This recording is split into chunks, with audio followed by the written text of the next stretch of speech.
Magandang maulan, mabagyo, mabahang umaga po sa bawat isa. Kaya, sino po yung mga binahabukod sa amin, pero nakarating pa rin po rito, purihin po ang Panginoon. Ay, grabe, no? Maraming hadlang, pero po sa mga tunay ng anak ng Diyos, wala talagang makakapigil kahit po bagyo. May bagyo ba? Parang wala naman, maulan lang. Anyway, purihin po yung Panginoon. Sa ating pong magpapatuloy, mga kapatid, sa ating pong pag-aaral tungkol po sa buhay po ng ating Panginoong Hesukristo, no, nang siya po ay narinito po sa lupa, ay meron pong tanong. Ito po yung title po ng ating pag-uusapan. Basahin po nga natin. Okay lang po ba? Ready now? Begin. Okay. Sagutin nyo na lang po sa inyo po sarili. Amen po ba? Okay. Pero sa mga matagal kaya, marahil alam na po ito na yung kasagutan, mga kapatid. Kaya sa pagpapatuloy po, mga kapatid, ay hayaan po natin na balikan po natin yung kasunod po ng chapter 10 at very familiar passage po sa bawat isa na kwento ng isang mabuting Samaritano. No, kung meron po kayong mga Bible ay please samahan niyo po ako sa pagbasa na matatagpuan po sa Lucas chapter 10. Yan. Yan lang po. Susuot ko lang po yung pang-apat kong mata. Amen. Chapter 10, verse 25 hanggang 37. Kung nakita na po sa amen at kung hindi po kalabisan, hinihiling ko po ang lahat na tumayo bilang paggalang po sa banal at buhay na salita ng ating Panginoon. Ito po yung pamilyar na kwento na mula po sa ating Panginoong Yesus. Sundan nyo na lang po sa inyong mga mata. Isang dalubhasa sa kautusan ang lumapit kay Jesus upang siya ay subukin. Guro, ano ang dapat kong gawin upang makamit ang buhay na walang hanggan? Tanong niya. Sumagot si Jesus, ano ba ang nakasulat sa kautusan? Ano ba ang nababasa mo roon? Sumagot ang lalaki, kinote niya po yung Deuteronomy at yung sa Leviticus, ibigin mo ang Panginoon mong Diyos ng buong puso mo, buong kaluluwa mo, buong lakas mo, at ng buong pag-iisip mo. At ibigin mo rin ang iyong kapwa gaya ng pag-ibig mo sa iyong sarili. Sabi ni Jesus, tama ka. Gawin mo iyan at magkakamit ka ng buhay na walang hanggan. Verse 29, upang siya'y hindi lumabas na kahiyahiya, nagtanong pa ang lalaki, sino naman ang aking kapwa? Sumagot si Jesus, may isang taong naglalakbay mula sa Jerusalem papuntang Jericho. Hinarang siya ng mga tulisan, hinubaran, binugbog at iniwang halos patay na. Nagkataon, dumaan doon ang isang paring Hudyo nang makita ang taong nakahandusay, lumihis siya at nagpatuloy sa kanyang paglalakad. Ngunit may isa pang dumaan din ang Levita, ngunit nang makita niya ang taong binugbog, lumihis din ito at nagpatuloy sa kanyang lakad. Verse 33, ngunit may isang Samaritanong naglalakbay na napadaan doon. Nang makita niya ang biktima, siya'y naawa. Nilapitan niya ito, binuhusan ng langis at alak ang mga sugat at binendahan. Pagkatapos ay isinakay niya ang lalaki sa kanyang asno at dinala ito sa bahay panuluyan upang maalagaan siya doon. At kinabukasan, binigyan niya ng 2 salaping pilak ang namamahala ng bahay panuluyan at sinabi, alagaan mo siya at kung higit pa riyan ang iyong magagastos, babayaran kita pagbalik ko. At nagtanong si Jesus, sa palagay mo, sino kaya sa tatlo ang naging tunay na kapwa ng taong hinarang ng mga tulisan? Ang taong tumulong sa kanya, tugon po ng dalubhasa ng kautusan. Kaya sinabi sa kanya ni Jesus, kung gayon, humayo ka at ganun din ang gawin mo. Makakupo na po ang lahat sa biyaya po ng Panginoon. At kung tatanungin daw po natin, mga kapatid, ang mga common persons sa panahon po natin ngayon, even po ang mga mananampalataya sa panahon po natin ngayon, yung tanong na ito, basahin po natin, sabay-sabay po. Okay, paano daw po, no? Ang isang tao ay magiging kalugod-lugod sa ating Panginoon. Ano po kaya isasagot nila? Sabi po sa survey, maraming isasagot po nila ay isang common answer na kadalasang maririnig po natin, no? Na gumawa ka lang ng mabuti, wala kang inaargabyadong mga tao, wala kang tinatapakan, hindi ka magnanakaw, hindi ka kung ano pa man na magagandang dapat sabihin, yun po yung common na makikita po natin. Pero sa pamantayan po ng ating Diyos, na ating Panginoon, ay napakababaw po nito. Sapagkat kinote po ng dalubhasa ng kautusan yung Torah mula po sa Deuteronomy chapter 6 verse 5 at doon sa Leviticus na kung saan po pinatunayan din po iyan ng ating Panginoon sa Matthew 22 na ang Panginoon din ay kinote niya rin po yung sinabi po ng dalubhasang ito. Yung sa madaling salita, ito po yung mataas na pagmamahal sa Diyos at mataas na pagmamahal sa kapwa. Okay? Pero ang masakit po nito, mga kapatid, even po sa loob po ng mga iglesia kagaya po natin, yung ganitong klase po ng kaisipan na very dangerous, no? Na para bang sinasabi po natin na ang mabuting gawa, yung mga nagagawa ko, yan yung pwedeng makapagpapasok sa akin sa kaharian ng Panginoon. Anyway, sa mga matatagal ng pananampalataya na alam po ang Ephesians chapter 2 verse 8 and 9 hanggang 10 ay malinaw po na ang pananampalataya po ay hindi po bunga po ng ating mga mabubuting gawa. Okay? Pero sa mga baguhan, kung meron po dito na mga bisita, ay please makinig po kayong mabuti. At yung pong nakikinig po sa ating online po ngayon, magandang umaga po, ay buksan niyo po yung inyong pandinig at puso para po dito sa kung saan po ay muli ipapaalala po sa atin ni Lucas yung kahalagahan po nung kanilang conversation. Kung tutuusin po mga kapatid, meron po tayong 2 puntos lamang sa umagang ito. Maiksi lang, no? Kasi ayaw ko pong sayangin yung oras nyo. Masarap po matulog. No? Sa bahay, kahit walang aircon ngayon, malamig. Na makakatipid po sa kuryente. Anyway, yung una daw po nating puntos, mga kapatid, ay gumagana ba to? Yan. We cannot inherit eternal life through good works. So alam na po natin ito, tama? Kung may katanungan po kayo, lapit po kayo sa inyong mga SB leader. Kung meron pa po, pero mahalaga ngayon po, kung sa mga nagte-take note, ay mag-take note po kayo. At yung ikalawa po nating katanungan mamaya po, ay mahalaga po, na kung taglay daw po natin yung buhay na walang hanggan. Amen? Lahat po tayo ay may buhay na walang hanggan na. Say amen.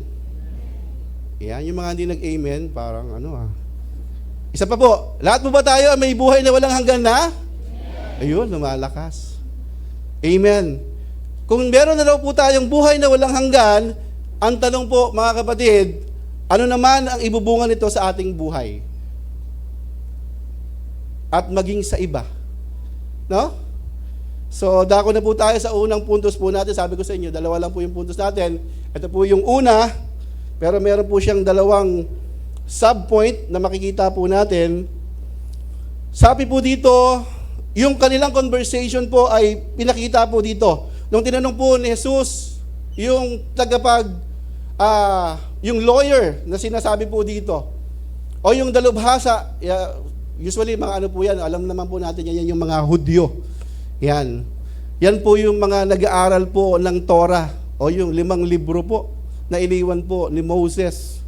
At patukoy po ito doon sa Exodus chapter 20 na kung saan doon po yung kanilang batayan, yung 10 Commandments na iniwan po ng Panginoon sa bayan ng Israel.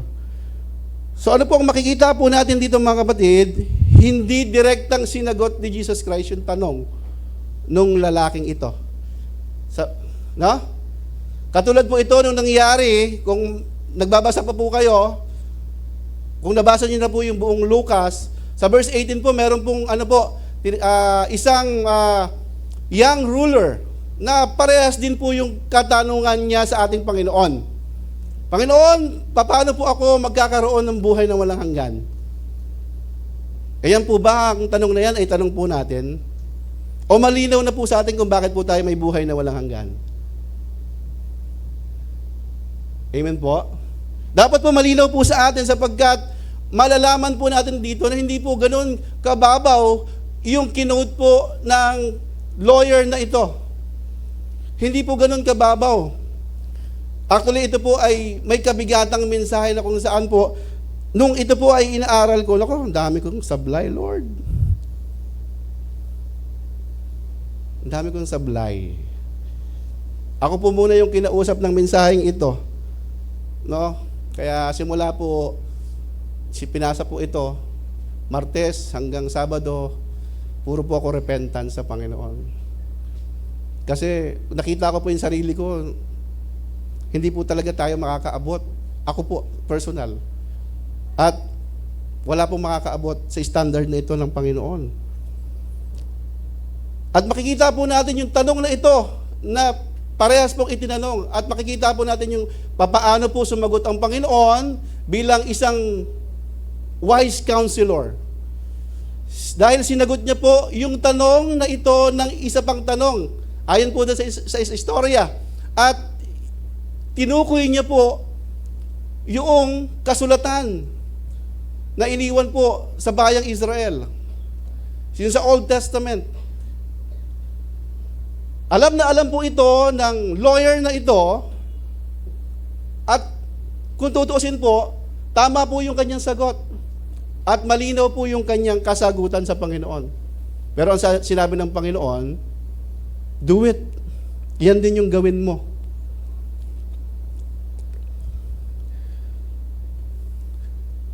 So sa ating pong subpoint mga kapatid, ang ibig ko lang pong sabihin na ang palagian po, yung kapangyarihan po ng Biblia, no? The Bible tells us how to be saved.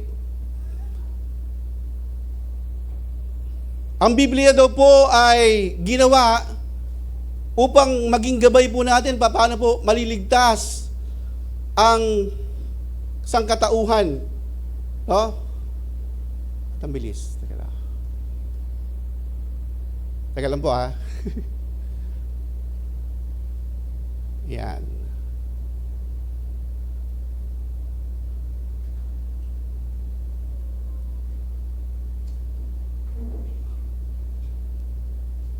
Yeah. Ilalabas ko na po yung mga verse. Yeah? So para po mas maintindihan po natin. Na kung sinasabi po rito ni Apostol Paul, o balikan po muna natin yung nagtanong ang Panginoon dun sa lawyer about po sa scripture regarding po sa tanong niya, paano magkakaroon ng buhay na walang hanggan. Pinoint po ni Jesus Christ, kinote po nung taong ito, yung Old Testament, tama po? At yun naman po talaga ang gusto mangyari ng Panginoon, na ibalik po ang tao kung ano pong sinasabi ng Biblia, hindi po tungkol ito sa kung ano lang po yung damdamin natin. No? Na yun po yung danger sa isang nagsasaliksik ng kanyang kalagayan sa harapan ng Panginoon, pero naliligaw pa rin, akala po ng iba, ay sa kanilang mga mabuting gawa, ay maliligtas sila. Ibig sabihin, mas maraming mabuti. Okay ka na sa Panginoon. Diba, yun po yung katanungan kanina, mas marami ka lang ginawang good, okay ka na sa Panginoon, kaysa dun sa masama. Ayun po yung danger kasi. Na kung saan po, dito po, yung big idea mga kapatid, na ang kasulatan daw po ay kinasihan ng Diyos. Sabi kasi ni Paul kay Timothy, sa 2 Timothy chapter 3, verse 15 and 16, mula sa pagkabata, alam mo na ang banal na kasulatan. No? At ito ay may kapangyarihan magbigay sa iyo ng karunungan tungkol sa kaligtasan sa pamamagitan daw po ng pananampalataya tanging kay Kristo Jesus. Yan po yung sinabi po ni Paul kay Timothy. At kasunod po nito, sabi po, yung kasulatan po, the Bible tells us How to be saved, na ang lahat daw po ng kasulatan ay kinasihan ng Diyos na mapapakinabangan, mga kapatid, sa pagtuturo ng katotohanan, sa pagsaway sa kamalian, at pagsasanay sa matuwid na pamumuhay. At verse 17, isama na po natin, upang ang mga lingkod ng Diyos ay maging ganap at handa. Saan po? Sa mabubuting gawain. Ibig sabihin po, yung pagiging natural ng paggawa ng mabuti ay naroon na noon pa. Para pong puno, alin ba ang nauna? Puno o bunga? Parang itlog at saka manok, ano? Daming debate dyan. Pero gagamitin ko po puno at bunga. Siyempre po, nauna po yung puno, natural. Tsaka pa lang po yung bunga. Naunawaan niyo po, ganun po dapat yung pagkakilala po natin sa ano po, sa paggawa po ng mabuti.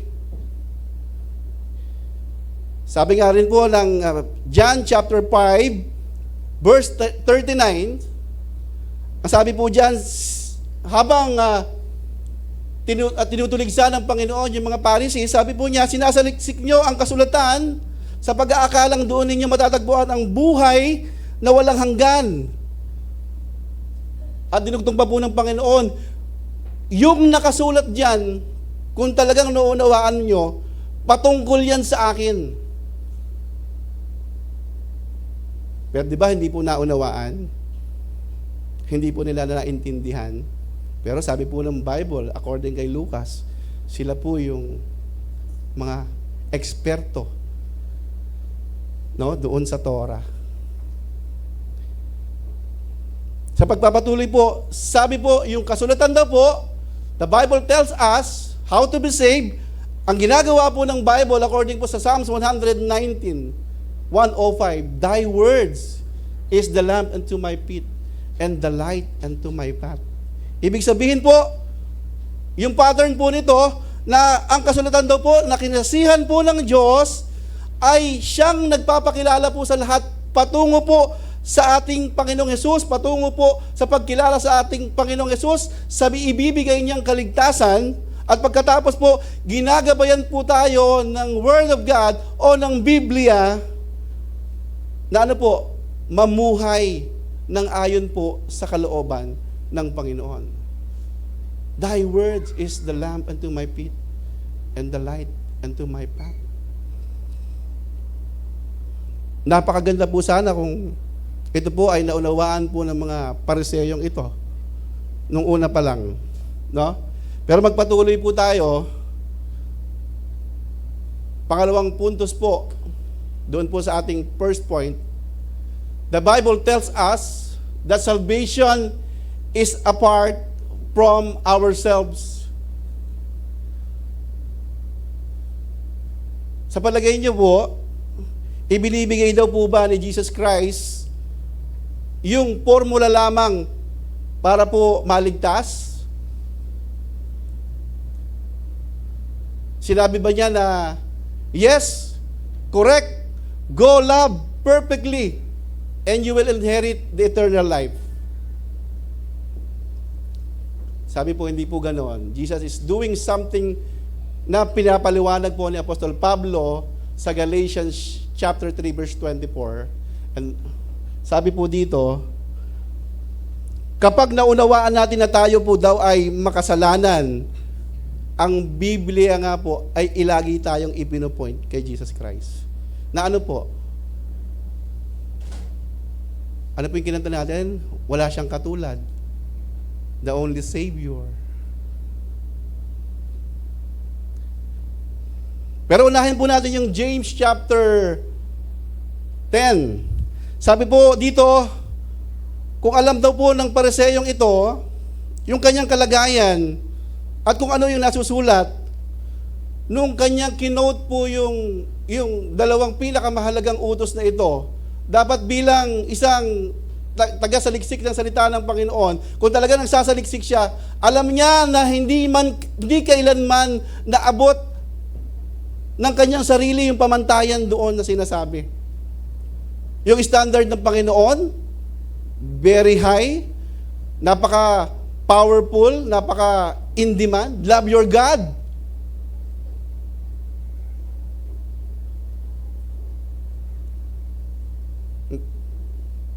At yung pangalawa, love your neighbor as yourself.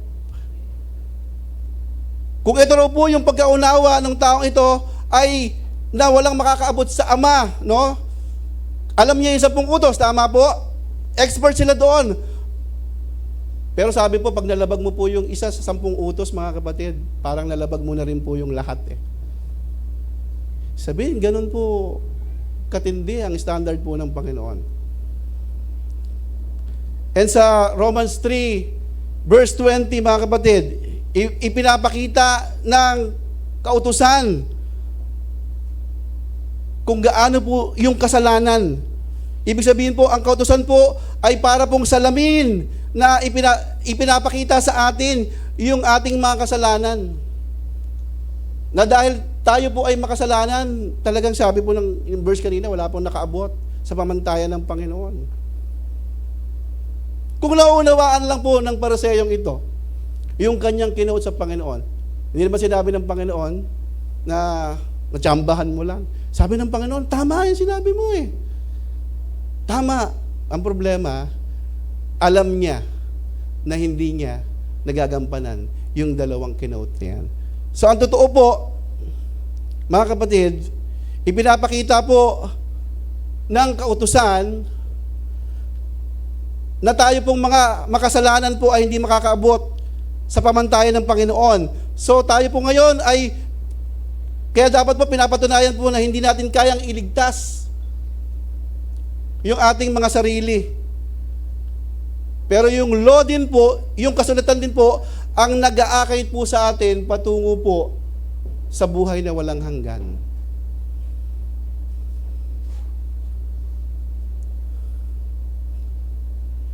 Kung tatanungin po tayo ng mga tao kung paano magkakaroon ng buhay na walang hanggan, ano po kaya yung i-quote natin?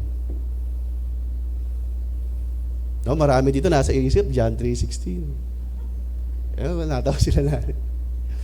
Marami dito, Romans 6:23.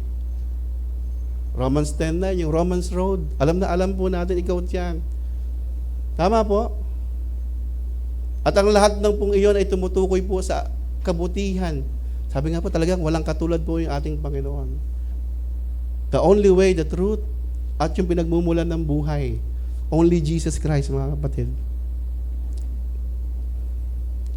So magpatuloy po tayo. Sabi po dito,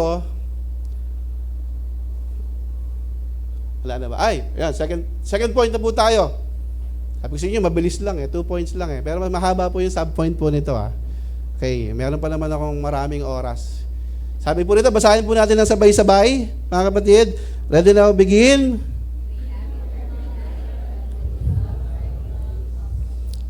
Sabi po rito, kung meron daw po tayong buhay na walang hanggan, ano po kaya ang silbi o yung halaga nito?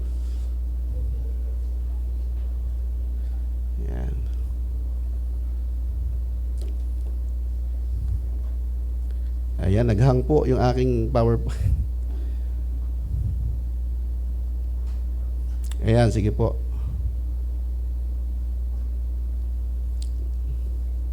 Sandali lang po naghang po Ayan.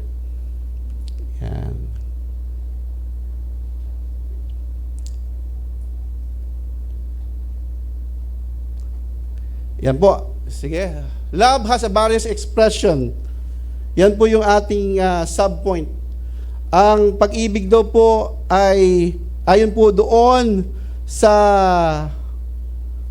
verse 34, mababasa po natin na kinote na po ng Panginoon yung kwento po ng mabuting Samaritano. Okay? Na kung saan daw po, meron daw po ilang tao po doon na karakter, yung taong binugbog, yung pari, yung Levita, at yung mabuting Samaritano. Papunta daw po sila doon from Jerusalem to Jericho, at yung daanan pong ito ay talagang, kung pag-aaralan po natin, ay noon pa ay talagang tinataguan po ng mga tulisan. No? At yung lugar na yan ay talagang hanggang noong 1930, kahit daw po tayo ay kahit sila ay mag-travel doon, ina-advise po ng kanilang government na huwag magbiyahe ng alanganin o nang walang kasabay, kagaya po na experience ko po nung ako po ay nagbabiyahe pa nung ako ay nag-aahente diyan po sa tawid po ng San Jose hanggang sa Nueva Vizcaya. Yung 2 oras na sigsag na yan, hindi ka pwedeng dumaan doon nang wala kang kasabay, kasi kung wala kang kasabay, maaari ma-hold up ka doon. Marami pong na-hijack po doon, karamihan kanilang hina-hold up doon yung mga delivery trucks. Ganun po kadelikado yung lugar na ito. At ganun na nga po ang nangyayari, mga kapatid. Meron daw pong tao na kung saan siya po ay ginawa ng hindi mabuti, kinuha yung kanyang mga gamit, hinubaran po siya, at pagtapos po ay binugbog. Hanggang iniwan po nila na, sabi po dito, di ba? Halos wala nang buhay. Half dead na. Sino po yung unang dumaan? Isang pari po, na kung saan papunta po siya sa Jericho, at nung nakita niya po yung taong ito, ay lumihis po siya ng kanyang landas. No? At meron din pong dumaan na Levita, mga kapatid, na kung saan ganun din po yung ginawa niya, pero kahit pa paano, sa kwento, sinulyapan niya. At least merong nagbago. Yung isa, hindi talaga pinansin eh. Dead ma eh. Pero yung isa po, kahit pa paano sinilip niya, ay, parang wala nang pag-asa. So, nilampasan niya po yung kaawa-awang taong ito. Pero yung Samaritano, nagkaroon po siya ng compassion. Mga kapatid. Kaya nung tinanong ng Panginoong Hesus, sino sa tatlong ito ang naging kapwa sa kanila? Sabi po nung lawyer, ay yung gumawa po ng mabuti doon sa tao. Sinabi na naman ni Jesus, tama ka, yan din ang gawin mo.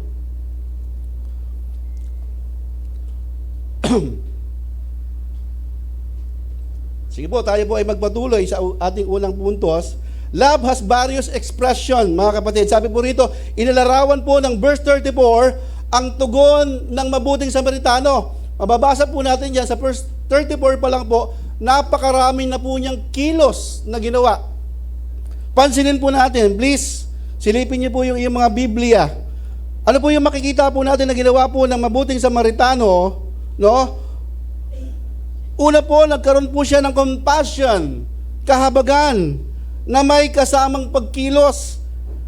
Nilapitan niya po yung sugatan, sa halip po na iwasan. Hindi po kagaya nung ginawa nung dalawang tinuturing po na tagapaglingkod ng templo. Ginamot niya po yung mga sugat ng taong ito sa pamamagitan po ng paglilinis ng alak at langis. At pagkatapos po ay binendahan niya po yung mga sugat. Ang dami na, no? Ilan na po ba yun? Tapos, isinakay niya sa kanyang sariling, sabi po dun sa Tagalog version, asno. O sariling hayop. Ibig sabihin po, naglakad po siya. Hanggang maisip niyang makarating po sila sa isang bahay panunuluyan upang mas maalagaan po yung taong nasugatan na ito, na halos patay na nung iniwan. At hindi pa po yun natapos. Magdamag, binantayan niya po ang taong ito. Kinabukasan pa po, naglaan pa po siya ng 2 denaryo na iniwan po doon sa may-ari ng bahay panuluyan ang kanyang pangako, kung kulang pa sa pagbabalik niya, ay babayaran niya yung pagkukulang. Kinote po ng lawyer ito. Kaya sabi ng Panginoon, go! Ganon din ang gawin mo. Ano po yung mapapansin po natin? Kung tayo po yung kausap ng Panginoon, ang ating title ay, we are expert. Expert na tayo sa Bible. Pero yung pamantayan ng Diyos, sa una pa lang po, na mahalin po natin ang Diyos ng higit sa lahat. Kamusta na po tayo sa harapan ng Panginoon, mga kapatid? Hello? Ayun, hi. Ay sumasagot. Sa pagmamahal po sa kapwa, ayon po sa standard ng ating Panginoon, even sa Old Testament, kamusta na po yung ating ginagawa? Gaano po natin minamahal, mga kapatid, yung ating mga kapwa? Makikita po natin napakaraming pagkilos, mga kapatid. Dito po, na makikita po natin, ayan.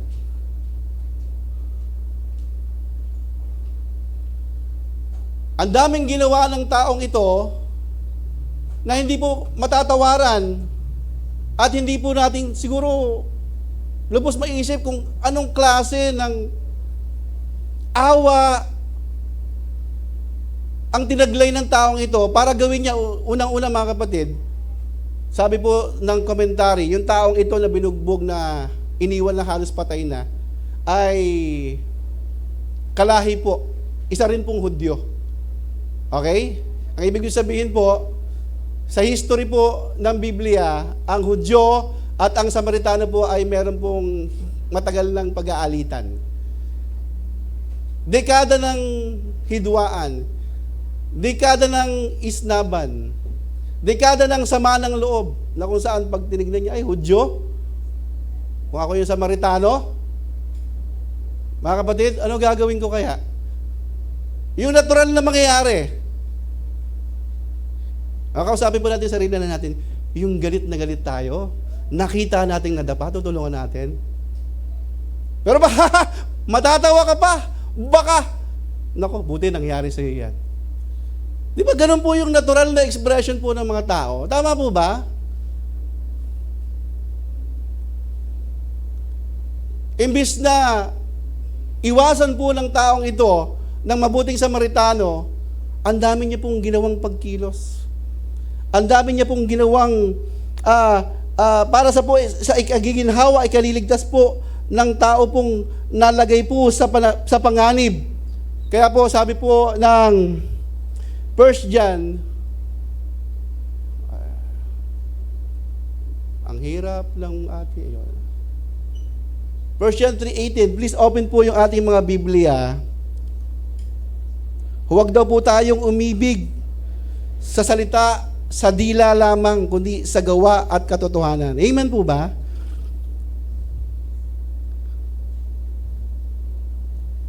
Makikita po natin yung pag-ibig na gusto pong sabihin ng Panginoon doon sa sa lawyer na ito. Yung klase ng pag-ibig, mga kapatid, na handa magsakripisyo.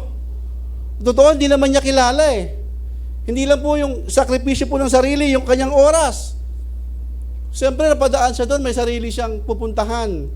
Pero dahil sa kanyang habag na ipinapakita ng Panginoon, yung kanyang lakas, yung sarili niyang kaginhawahan, naglakad siya para lang yung taong ito ay masakay doon sa kanyang sariling hayop. At marami pa po siyang sinakripisyo, yung sarili niyang bulsa. Kasama po doon sa kanyang sakripisyo. Pero mga kapatid, ang totoo, kung patungkol po sa ginawa ng Panginoon, higit pa po ang ginawa ng Panginoon sa bawat isa sa atin. Amen po ba? Na alam po natin yan, kung anong sakripisyo po ang ginawa ng ating Panginoong Jesus. Na sinasabi ng Biblia, no, ang ganda ng kalagayan niya sa langit, bumaba siya sa lupa, nag-anyong halipin.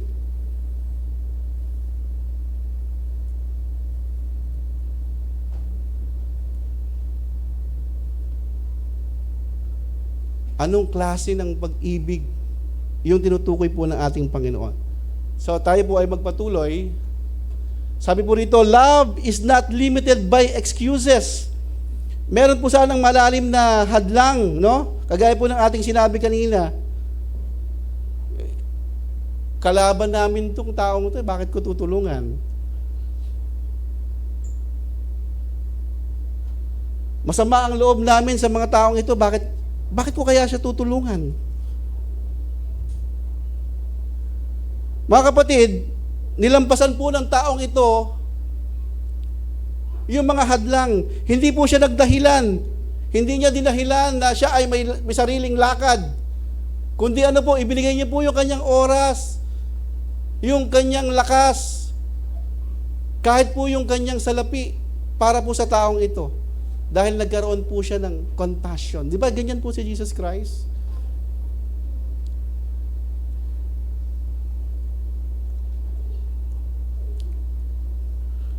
Hindi po niya inalintana kung ano po ang mangyayari sa kanya, yung kanyang mga mahal sa buhay na nag-aantay sa kanya. Kasi sabi po doon, magdamag, binandayan niya po yung taong ito eh. Amen po? Tiniyak po ng mabuting Samaritano yung mabuting magiging kalagayan nito bago siya umalis sapagkat hinabilin niya po ito sa iba.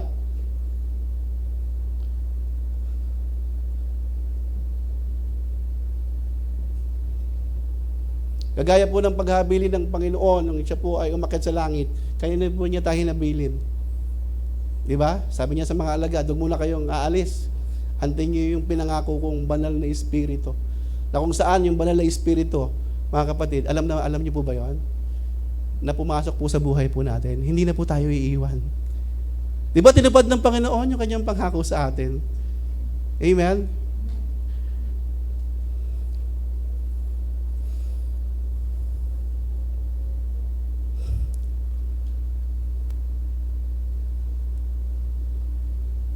Sabi po dito, the real love doesn't wait for a safe and comfortable, social approved moment. It crosses whatever walls stand in a way to the persons in need. Wala po siyang dinahilan. Sa ating pong pagpapatuloy mga kapatid, meron po tayong supporting verse dito, napakagandang basahin. Sabi po ng Matthew 5:44, no? Na ibigin din ninyo ang inyong mga kaaway at ipanalangin ninyo ang mga umuusig sa inyo.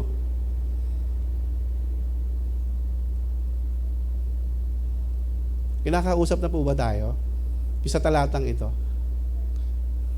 Parang, sabi ko nga sa Lord, nako, sino pa ba Lord ang hindi ko napatawad?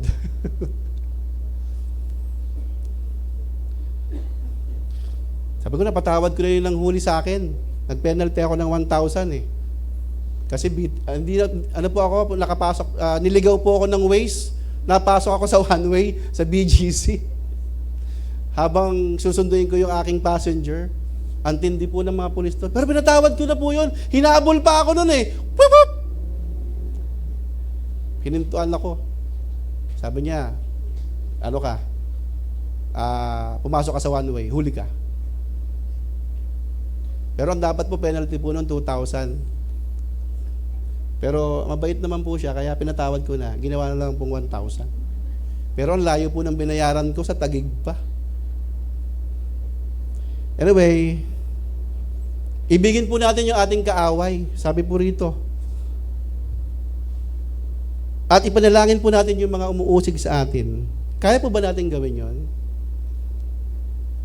Sabi po ng Panginoon, sabi po ni Lucas, kung magbabatayan po nung lawyer na ito, yung kalagayan sa kinote niya, hindi po siya umabot.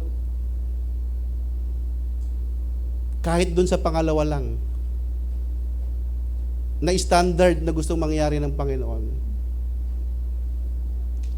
Kung naiisip niya po yun, pero hindi, no? Ginastify niya po yung sarili niya eh.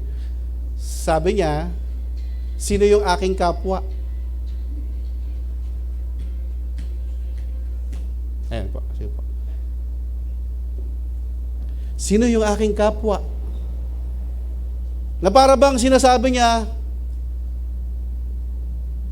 na-realize man niya yung kanyang pagkukulang, parang sinasabi niya, na, teka muna Lord, Panginoon, teka muna Guro, huwag ako yung pag-usapan natin. No? Na para bang itinutok sa kanya yung napaka-init na spotlight, di ba, pag may ini-interrogate sa mga pelikula, madilim pero may spotlight. Para ganun, na-reveal yung buhay niya na ipinakita ng Panginoon na siya rin mismo, mga kapatid, yung nag-quote nito.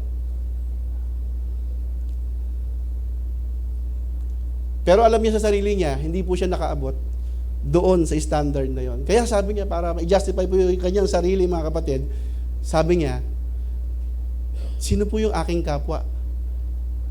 Kaya nga po, nagkaroon po ng kwento ng mabuting Samaritano. Ay, nako. Yung mga tao talaga. No? Anyway, magpatuloy po tayo. May verse po ba tayo? Okay, wala na. Sandali lang daw po. Nagka-problema. Sige, magpatuloy po tayo sa ating pangatlong subpoint. Yung una po ay love has a various expression. Pangalawa po ay love is not limited by excuses. At pangatlo po, no? Love comes with a cost. Pansinin daw po natin, mga kapatid, na hindi natapos ang malasakit ng Samaritano sa paunang pagtulong lamang. Dahil po kinabukasan, sabi po ni Lucas, ay binigyan niya po ng 2 denaryo yung may-ari ng bahay panuluyan. At sabi niya, kung ano pa ang magugugol mo, babayaran kita pagbalik ko. Nakasulat po yan sa Luke chapter 10 verse 35. Tama po ba? Nasusundan niyo po ba? Ako kasi nawawala na kasi ito. Sige po, magpatuloy po tayo. Ipinapakita nito ang kanyang pag-ibig ay walang hinihinging kapalit at handang magsakripisyo. Yun po yung nakikita po natin dito. Tama po ba? At hindi po yan nililimitahan yung kanyang sarili, yung kanyang pagtulong.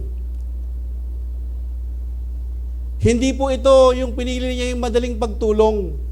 Kagaya ko nga sinabi ko kanina, kung makakakita po tayo na aksidente, no? Dito sa kalagitnaan ng SM. Halimbawa lang po ito, bibigyan ko lang po kayo ng senaryo. Na aksidente sa motor at meron kang kakayanan tulungan siya. Saan mo dadalhin? Sa Fatima, sa Baljen?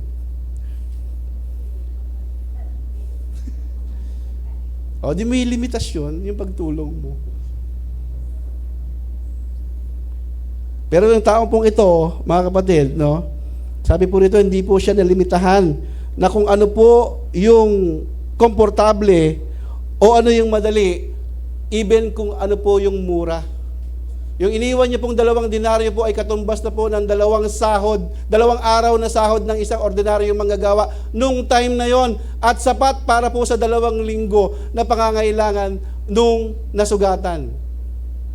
Nakuha niyo po? So, ganun po yung senaryo, mga kapatid. Hindi po siya nagkaroon ng limitasyon. Tama po? Handa siyang akuin ang anumang karagdagang gastusin. Sabi niya kasi, pagbalik ko, kung ano yung kulang, ay babayaran ko.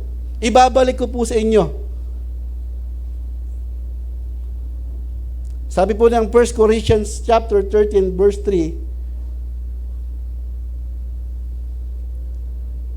sabi po dito, kahit ipamigay ko ang lahat ng ari-arian, ngunit kung wala akong pag-ibig, wala itong pakinabang. Wala akong pakinabang. Parang ganun po, no? Nakukuha niyo po yung gusto mangyari ng Panginoon. Ang bigat, kung iisipin po ng taong ito, kung magpapakumbaba po siya sa Panginoon, aaminin niya, Panginoon, sa lahat po ng itinanong niyo sa akin, nag-reflect po sa akin, hindi po ako, Panginoon, karapat-dapat na humarap kahit sa inyo. Kung ganun po yung puso ng taong ito, pero hindi po, sinabi po ni Lucas yung kanyang motibo nandoon po siya para po subukan yung Panginoon. Kasi alam na alam niya yung kasulatan. Gusto niyang malaman, mga kapatid, kung alam din ng ating Panginoon. Kasi ang tingin niya lang po ay guro ang ating Panginoon. Guro na nagtuturo ng mga mabuting bagay.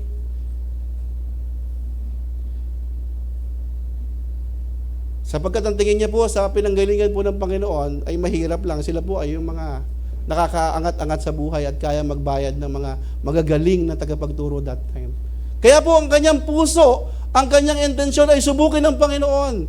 Ito po yung sinasabi po na uri ng pagsubok na sinasabi po ng Biblia, nakagaya po ng pagsubok na sinabi po ng Panginoon sa Matthew chapter 4, verse 7. Nung sinaway po ng ating Panginoong Yesus yung diablo, sabi niya, "Thou shall not tempt the Lord your God." The same strong na katanungan.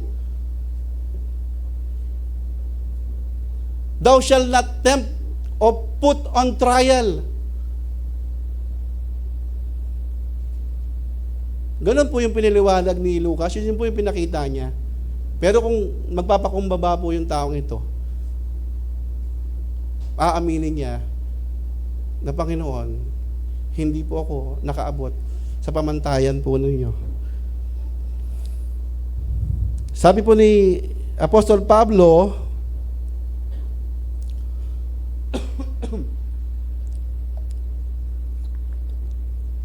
ang tunay na halaga ng isang sakripisyo ay hindi daw po nasusukat sa kanyang pagbibigay ng saklolo. Yung kanyang pagbibigay po ng saklolo ng Samaritanong ito ay nakikita po ni Lucas na tunay na kahabagan, tunay na compassion, tunay na pag-ibig doon sa taong nasugatan. At yan din po mismo ang pinapakita ng Panginoon doon sa lawyer. Sapagkat alam niya po ang puso nito.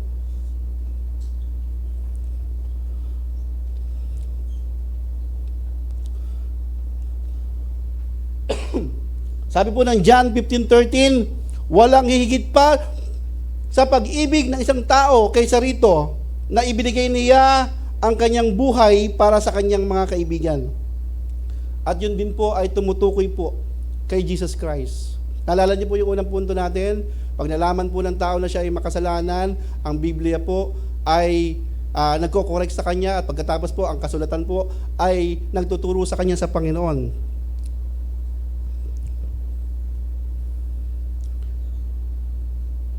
Ibinigay niya po yung kanyang buhay para sa kanyang mga kaibigan. O dati po, kaaway po tayo ng Panginoon, di ba? Sabi ng Bible, dati kayong mga kaaway ng Panginoon, pero ngayon po ay itinuring po tayong mga kaibigan at mga anak ng Panginoon. Grabing privilege ng mga mananampalataya, no? Pero yung iba po ay sinasayang. Parang tila sinasayang. At doon po kami nangihinayang sa mga taong ito. Na kung saan pagka meron pong pagsubok sa buhay, imbis na piliing lumapit sa Diyos, lalo pong lumalayo. So magpatuloy po tayo. Sabi rin po, patungkol po sa buhay ng Samaritano, ang Samaritano daw po ay naglalarawan ng uri ng pag-ibig na handang magbayad ng halaga para sa iba. Higit pa rito mga kapatid, ituturo tayo ng talatang ito kay Kristo na hindi kailanman nagbigay ng salapi, kay Kristo na hindi lamang nagbigay ng salapi o panahon, kundi ibinigay niya yung kanyang sarili. Amen po ba? Tama po ba? Ang pag-ibig daw po ng ating Panginoon ay sukdulan, halimbawang pag-ibig na dapat po ay ating pong makita ng malinaw.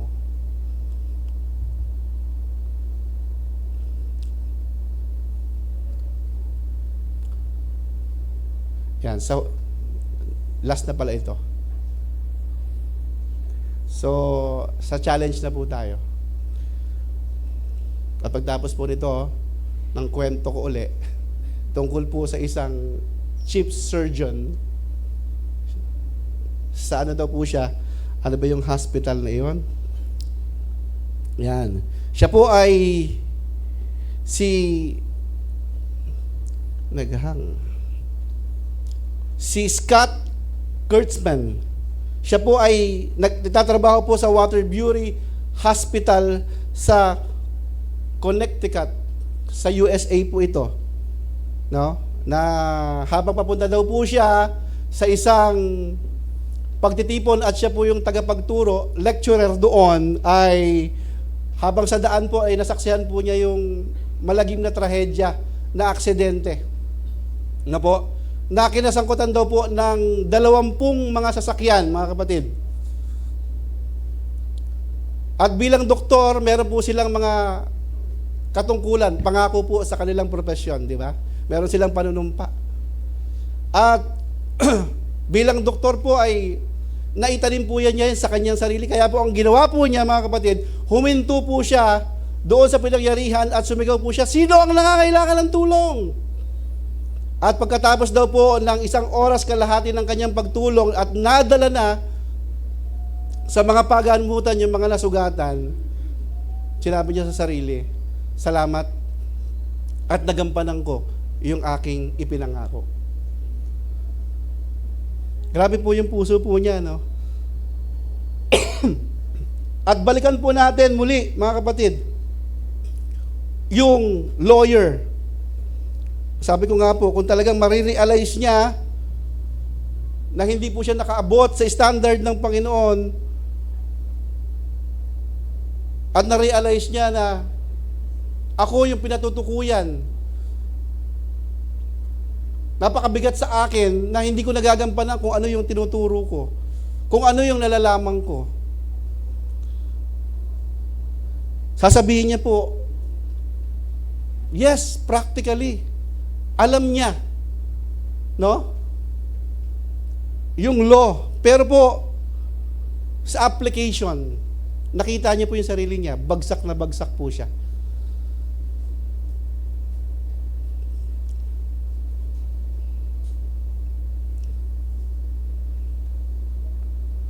Kaya sabi ng Panginoon, tama naman yung sagot niya, go likewise.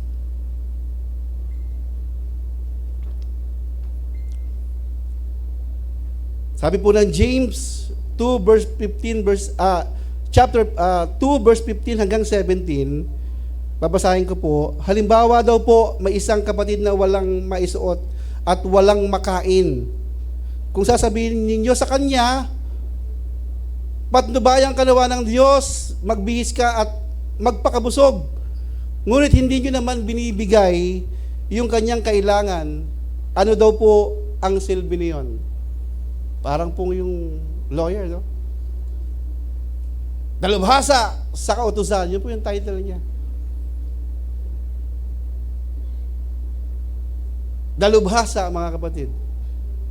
Pero hindi po niya ginagawa yung title niya.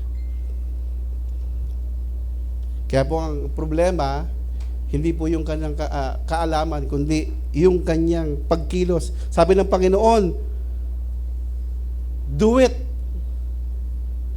Gawin mo yan. Siguro isipin ng taong ito, yun na nga Lord ang problema eh. Hindi ko po nagagawa. At kamusta na po tayo sa ating pong gampanin sa harapan po ng Panginoon? Nagagawa po ba natin? Meron po ba sa loob ng silid na ito na nakagawa po noon, na perfect niya po yung mali ng Panginoon, mali ng kapwa? Sino po rito maliban po sa ating Panginoong Yesus? Magtaas po ng kamay.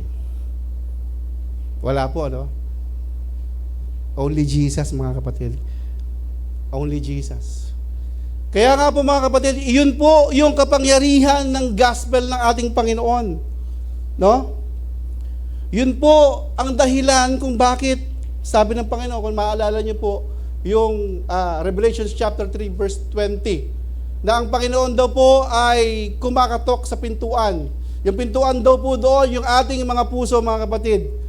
Kung ako ay papapasukin mo, sabay po kayong kakain ng Panginoon, ipapaliwanag ko lang po yung sinasabi na sabay kayong kakain. Remember, yung sa babaeng Samaritana doon sa balon, nang dumating po yung mga alagad niya, galing sa pagbili ng pagkain, tinanong nila kung kumain na ba si Jesus. Sabi ni Jesus, ang pagkain ko ay ano po, ay ang sundin ang kalooban ng Panginoon. Nakuha niyo po? Kaya po sinasabi ng Panginoon na papasukin mo ako. Sabi niya, i-empower kita pag pinapasok mo ako sa puso mo. Bibigyan kita ng kapasidad para gawin yan. Bibigyan kita ng ability para gawin yan. Yung aking kapangyarihan, yung i-inherit ko sa'yo. Yung aking kakayahan, yung aking capability, i-inherit ko sa'yo. Yun po yung kapangyarihan ng gospel. Kaya mga kapatid, wag po tayo mag-alala kung ang banal na Espiritu po ay nasa ating mga puso. Doon po tayo patungo. Wag po tayong mangamba kung hindi po natin nagagawa yung mga bagay.